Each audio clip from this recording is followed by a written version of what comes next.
Do you know you have options? Even though you're not willing to take on so much risk, you still have options.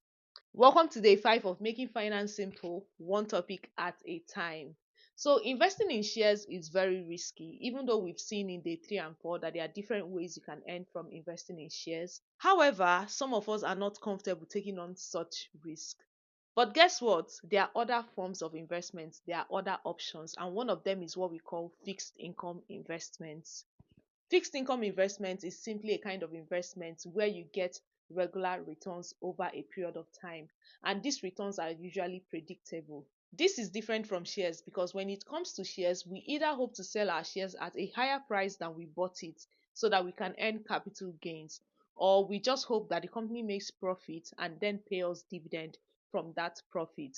And these two scenarios, that is earning capital gains or getting profit from the companies, are not certain, they are not predictable. Sometimes they don't go as expected. But when it comes to fixed income investments, you will have a fair view of how much you hope to gain from these investments if you decide to buy it today and hold till it matures. And the main kinds of fixed income investments are government bonds, corporate bonds, treasury bills, and commercial papers. Government bonds and corporate bonds are similar, and how they work is that you lend money to either the government or a company, and every year while you lent them this money, they'll have to pay you a certain amount of money as interest until the bond matures. And when the bond matures or expires, they'll give you back the amount you've lent them.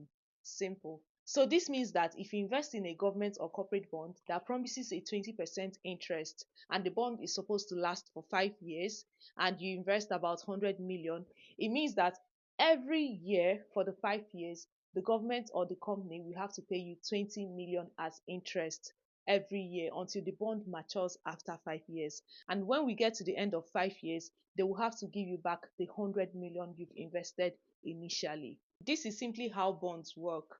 And the key difference between this kind of investment and the shares we talked about in days 2, 3, and 4 is that when you are making this investment, you already have a fair view of how much return you hope to gain from this investment. So you already hope to get a 20% return on your 100 million, which is 20 million every year for the next 5 years. And you know that at the end of the 5 years, you also get the amount you invested.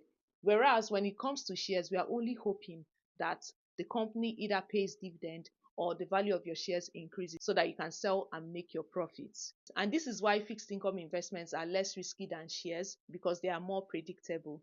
The other kinds of fixed income investments you can explore for yourself are treasury bills and commercial papers. And they are also similar to the government bonds, but the only difference is that when it comes to treasury bills and commercial papers, they are only for a short period of time. So you'll be lending money to either the government if it's a treasury bill or a corporate organization if it's a commercial paper for a short period of time, usually a period less than 1 year, and then the interest on these investments is usually paid upfront. That is the key difference between treasury bills or commercial papers and government bonds or corporate bonds. These as well are also less risky than shares because of the level of predictability in their returns. But there is a trade-off. And the trade-off is that the returns from these fixed income investments are generally lower than the potential returns you can gain from investing in shares. But at least you're not taking on as much risk as someone who invested in shares. So it's more like a balance, and you mustn't have one, you can have the two. So you can have shares to increase your potential of having higher returns in the future, and you can also have some fixed income investments to reduce or balance off the risks which you've taken on from the shares investments. So is it shares or fixed income for you? Which one would you choose, or would you choose both? Let me know in the comments. And well done for day 5 on making finance simple, one topic at a time. Don't forget to follow and like this video so you don't get left out. Share to anyone who might find it helpful, and I'll see you in my next video.